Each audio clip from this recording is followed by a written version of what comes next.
God told you to do good, to forgive, to love. But have you ever thought that He also told you never to share some things? Not even with your family, not even with your closest friend. So from an Islamic perspective, why do you think God wants some things to remain hidden? Because some truths are sacred. And the moment you speak them, you start a spiritual war.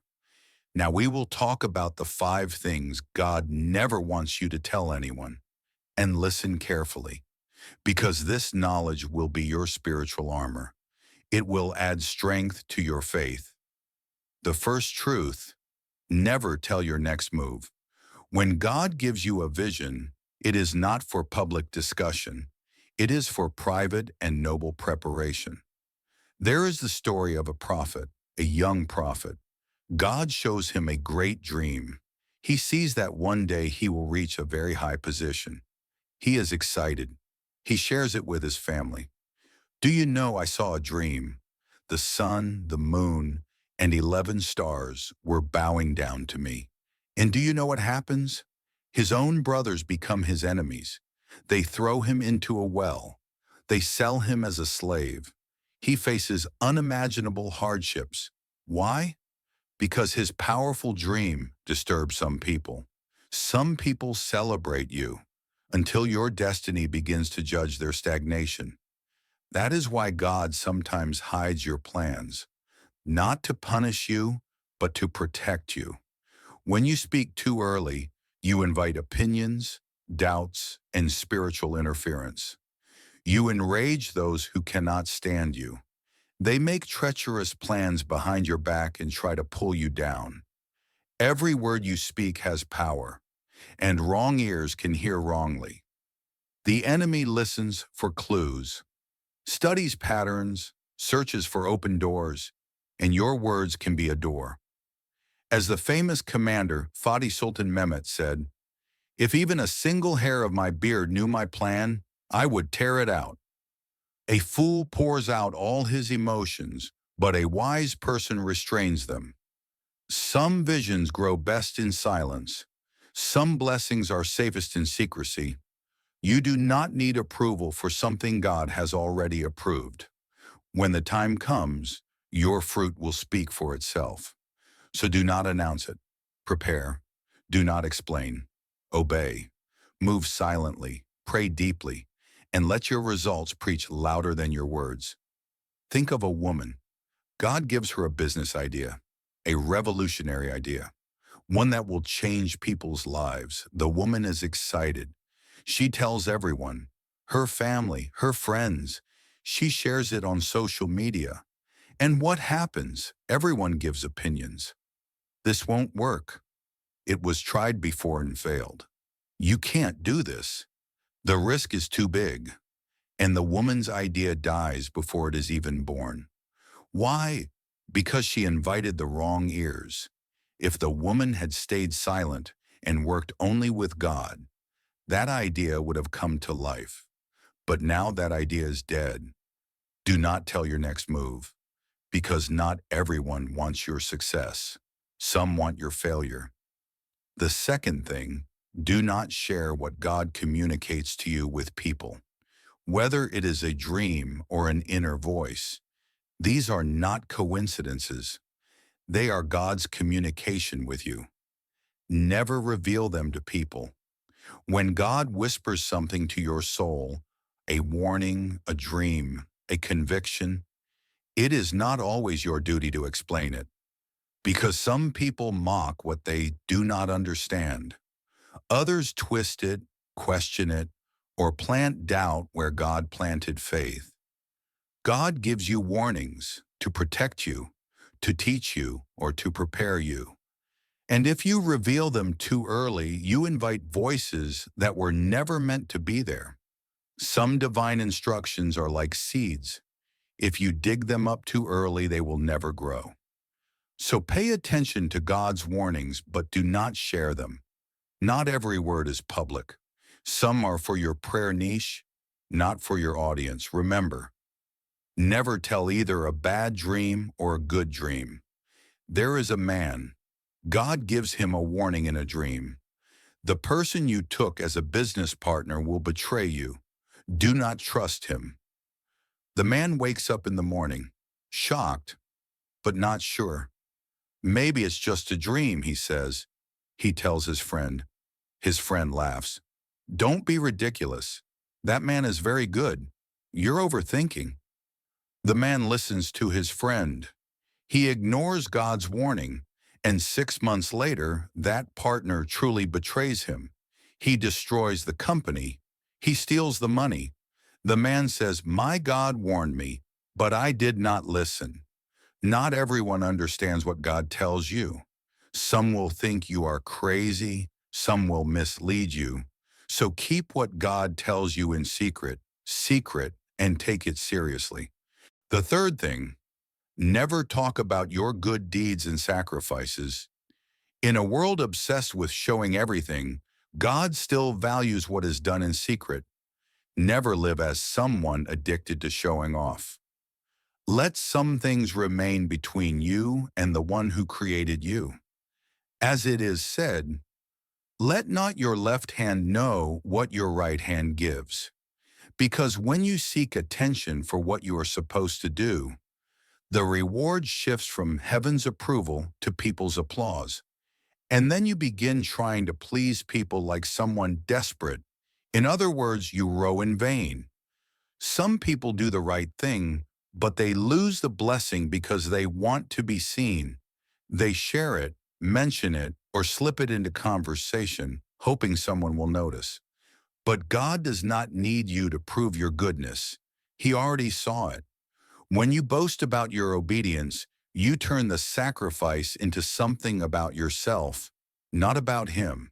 And the moment you trade sincerity for recognition, you also trade the reward for reputation. Surely Allah is the one who sees and knows everything, good or bad. From whom are you expecting applause? To whom are you trying to show yourself? Some of your greatest victories will never be public. Your tears, your fasts, your charities. People may not see them, but they echo in the heavens. So give quietly, pray privately, love humbly, because when you keep your sacrifices hidden, God makes sure your results cannot be ignored. There is a woman, a rich woman, but no one knows it because she lives simply. Every month she sends money to orphanages. She pays for the education of poor students.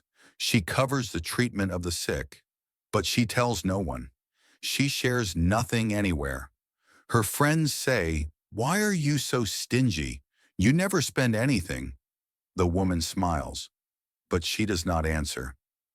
Years pass.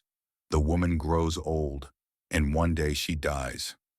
At her funeral, hundreds of people come. Orphans, students, sick people. All are crying. "This woman saved my life," they say. "She paid for my education. She paid for my treatment." And people are shocked. We never knew. This is hidden sacrifice. People do not see, but God sees, and God rewards. The fourth thing, do not speak about your sensitivity during the healing process. Do not talk about the things that hurt you, the wounds you carry. There is a difference between testimony and wound. A testimony is what you share after God has healed you. A wound is what you protect while He is still working. Too many people open themselves to the wrong ears, hoping for comfort. But in the end, they give the enemy ammunition. Not everyone who listens actually cares. Some are only collecting information. You must be a closed box. People cannot wound someone whose weak points they do not know.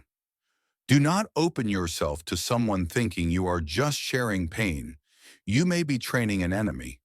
Guard your heart above all else, for it determines the course of life. Your vulnerability is sacred ground. Not everyone deserves to stand there. Even a great teacher did not explain everything to everyone.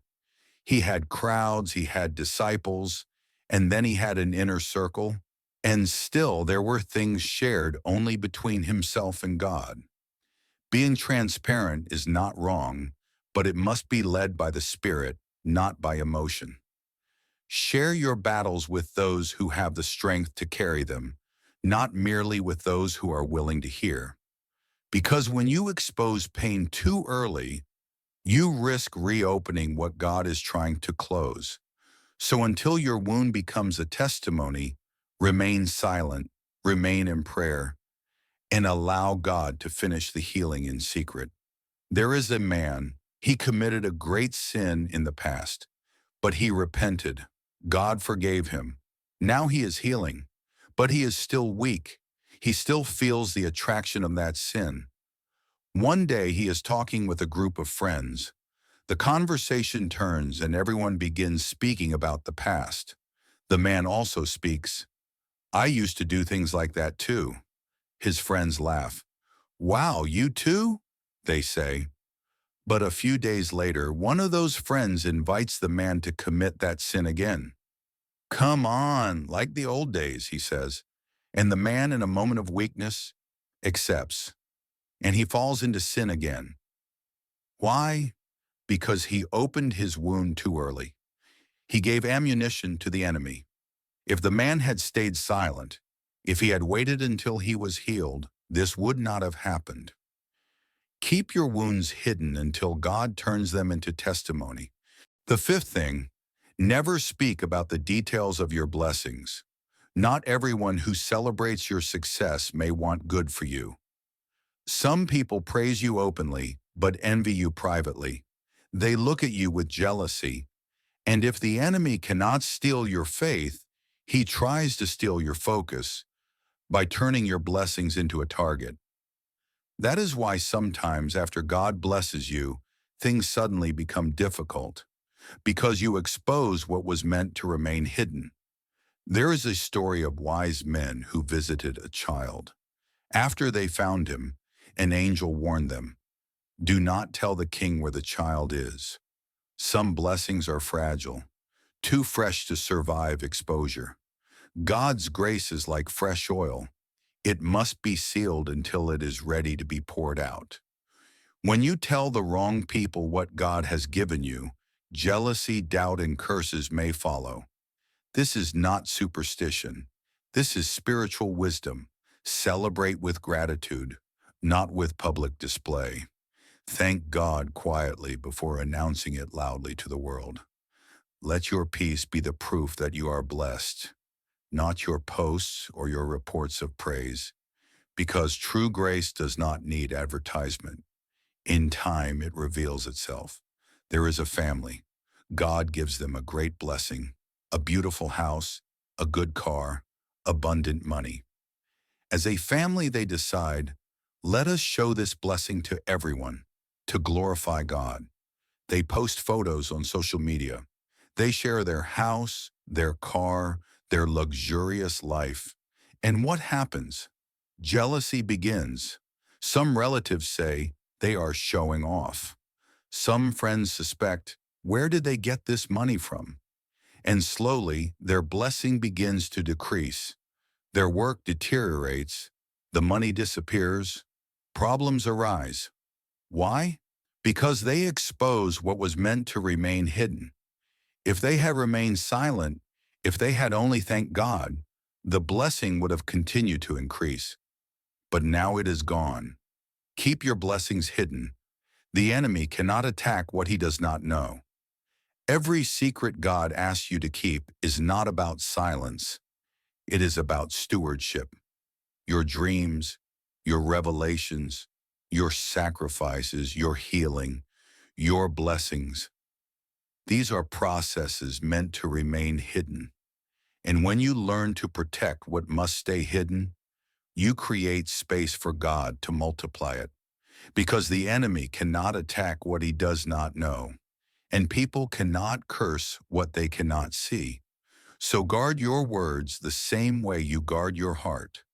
Move silently, love deeply, and let your life speak louder than your lips.